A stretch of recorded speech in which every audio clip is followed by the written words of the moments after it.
En este mes de septiembre, el Museo Federico Silva Escultura Contemporánea cumple un año más de vida. Para conmemorar esta fecha tan significativa, hemos preparado una serie documental que considero va a ser importante incluso para los archivos del museo. Hemos entrevistado al exgobernador Fernando Silva Nieto, quien tuvo la voluntad política de crear en San Luis Potosí, de hacer en San Luis Potosí, este Museo de Escultura Contemporánea, único en Latinoamérica. Hemos tomado partes del discurso de Federico Silva, que es el artista que generosamente ha donado una parte muy importante de su colección al pueblo de México, pero a San Luis Potosí, para que se abriera este museo. En esta serie documental que se hará, participan la primera directora del museo, los trabajadores que tienen mayor antigüedad del museo y los trabajadores del museo, que es pues quien trabaja y hace que el museo funcione día con día. También tendremos la voz de los creadores, que es fundamental para la vida del museo, el trabajo artístico. Federico Silva es la piedra angular de este museo, pero generosamente este museo abre sus puertas a la creación artística escultórica de este país y del extranjero. Entonces escucharemos y veremos a todos los escultores vivos de México. A lo largo de estos episodios podrán escuchar y ver escrito los comentarios del público, que es la otra parte fundamental que hace el museo. O sea, el artista crea su obra, pero la obra no terminará de ser hasta no ser presentada a la vista del público. Espero disfruten de esta serie documental y nos acompañan al Museo Federico Silva, que ya se ha abierto. Tenemos todos los cuidados que nos impone esta pandemia, pero el museo se ha abierto y como parte de esta celebración tendremos 2 exposiciones magnas. En la planta baja, en las 2 salas de la planta baja, tendremos obra del maestro Javier Esqueda, su obra escultórica.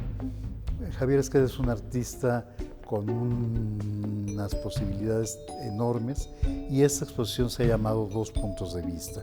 Estoy seguro que les gustará. Y por otro lado, posteriormente inauguraremos en la planta alta una exposición de la obra escultórica del artista Germán Venegas. Él es un artista que trabaja principalmente la madera y entonces tendremos varias piezas talladas en madera que yo estoy seguro que al público potosino les gustará mucho, al igual que a nuestros visitantes.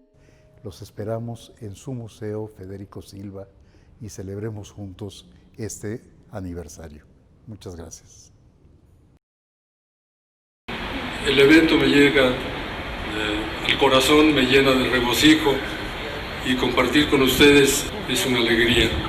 Y desde luego, pocas palabras tengo para no solo agradecer, felicitar la decidida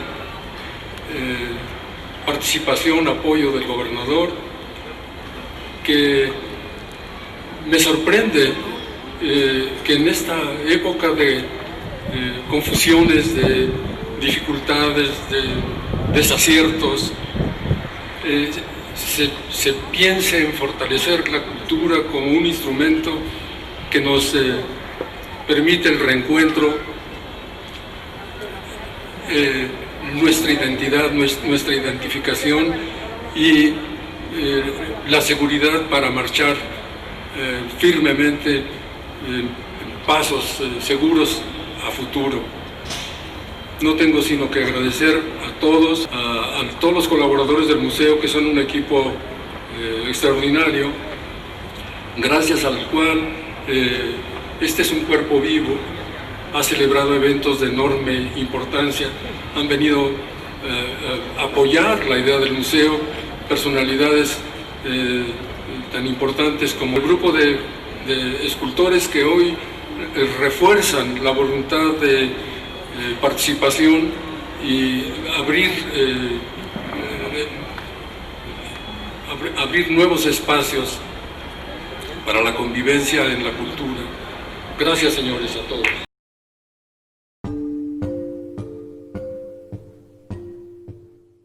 Este museo es el resultado de la convergencia de varios procesos.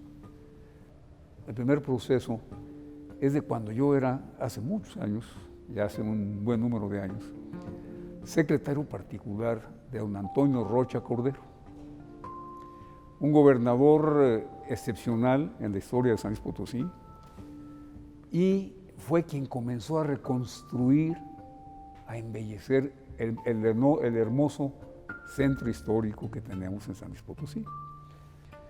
Pasaron 2 años, la vida me trajo como gobernador del estado y siempre traje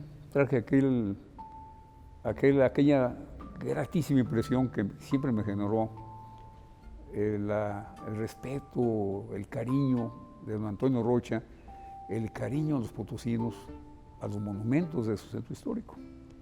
Y este lugar lo ocupaban las oficinas administrativas del sistema estatal de educación regular. Eran oficinas.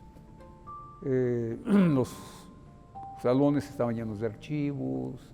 Ya se imaginarán un edificio de esta naturaleza con tanta historia y con tanta posibilidad de rescate. Me pareció que era muy importante rescatarlo como edificio representativo de un estilo, de una época del centro histórico, pero también para darle una función consecuente con ello. De tal manera que nos propusimos construirle al sistema estatal regular de educación su propio edificio, fuera del centro histórico, que por cierto fue un edificio digno, un edificio muy adecuado a las nuevas necesidades en crecimiento, como siempre ha sido el tema educativo. Entonces se liberó el edificio y venía la segunda pregunta: ¿qué destino debe tener? Y yo pensaba originalmente que debía ser un museo de la historia de San Luis Potosí, porque además en San Luis Potosí hay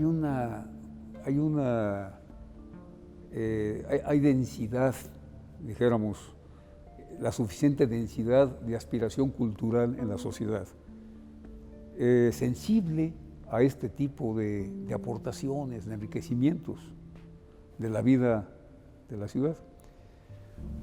Fue así como, ahora sí como dicen los matemáticos, por aproximaciones sucesivas, estábamos en esa inquietud, en esa necesidad, cuando, por razones absolutamente inesperadas, me entero de la obra de Federico Silva.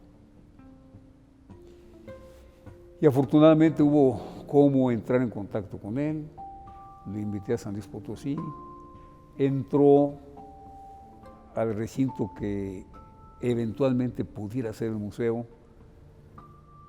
No sé si le gustó mucho, quizá no tanto, pero pues porque era el espacio, tenía ciertas características, pero no las suficientes y necesarias pues, para un museo de esa naturaleza. Pero para no hacer el cuento muy largo, hubo un detonante muy importante. Y le preguntaba yo a don Federico, ¿por qué él se entusiasmó con la idea de San Luis Potosí? Y le preguntaba, ¿por qué te entusiasma tanto San Luis Potosí? Y me dijo, porque San Luis Potosí es la frontera del centro de México. Es la frontera cultural de México. Me parece que puede ser un mensaje muy importante tanto para el centro del país como para el norte del mismo. Entonces concursamos entre varios arquitectos, hasta que logramos encontrar el caminito. Y bueno, pues se formó un patronato para rescatar aquel edificio, no destruirlo, rescatarlo, pero complementarlo y articularlo, concebirlo, enriquecerlo en función de la expectativa ya de ser un museo de escultura contemporánea y específicamente con los valores estéticos que maneja Federico Silva, que para mí son extraordinarios, ¿no? Así fue una decisión muy rica. Visité a don Federico, lo invité a que viniera, vino a ver el espacio, que no tiene nada que ver como está hoy a como estaba en aquel momento, pero era un espacio amplio, con todas las posibilidades para hacer de él un gran museo. Así comenzamos. Todo esto, bueno, surge lógicamente de la iniciativa del maestro Federico Silva por hacer un museo de escultura en San Luis Potosí. Todo el mundo se preguntaba en aquel entonces, ¿pero por qué San Luis Potosí? Pues por su ubicación geográfica, por estar en el centro del país, y yo creo que también es importante, lo iba a mencionar un poquito más adelante, pero yo creo que ahorita es importante mencionar la apertura de las y de los potosinos siempre para recibir cosas nuevas, cosas diferentes, y como muestra, pues este gran museo Federico Silva, que marcó un parteaguas como el primer museo de escultura en nuestro país. Fue un trabajo titánico, pero fue un trabajo, como te decía antes, único e irrepetible. ¿Qué hicimos? Pues trabajar mañana, tarde, moda y noche, madrugadas y demás, con el corazón y con toda la intensidad y con toda la pasión que teníamos en estos momentos por lograr un sueño del maestro Federico Silva. Y también tengo que mencionar una pieza fundamental en la orquestación de todo este engranaje para poder crear el museo, Marister González, la compañera de vida, la compañera, la esposa del maestro Federico Silva. Ella también es alguien muy, pero muy importante y clave en todo este proceso de creación del Museo Federico Silva. Pues había que hacer miles y miles de cosas, ¿no? Bueno, desde un principio adecuar el espacio, ¿no? Que aquí fuera una escuela tipo, y fue adecuarlo para poder recibir estas piezas de gran formato del maestro Federico Silva que están aquí en la planta baja y en la planta alta, los de pequeño formato, ¿no? Entonces, pues sí, también fue una labor muy importante. Y mencionabas tú lo de los traslados, pues eran, como tú decías, pues aquí en San Luis, pues éramos en una ciudad diferente a la que es hoy, 17 años después, y pues hubo que solicitar apoyo de gente que en aquel entonces tenía gran experiencia en el movimiento de las piezas monumentales del maestro Federico Silva. Digo, no era trasladar un cuadro, ¿no? Eran trasladar piezas que allá estaban ensambladas, que se tenían que desamblar, montar en unas plataformas enormes, traerlas aquí y luego hacer todo el montaje.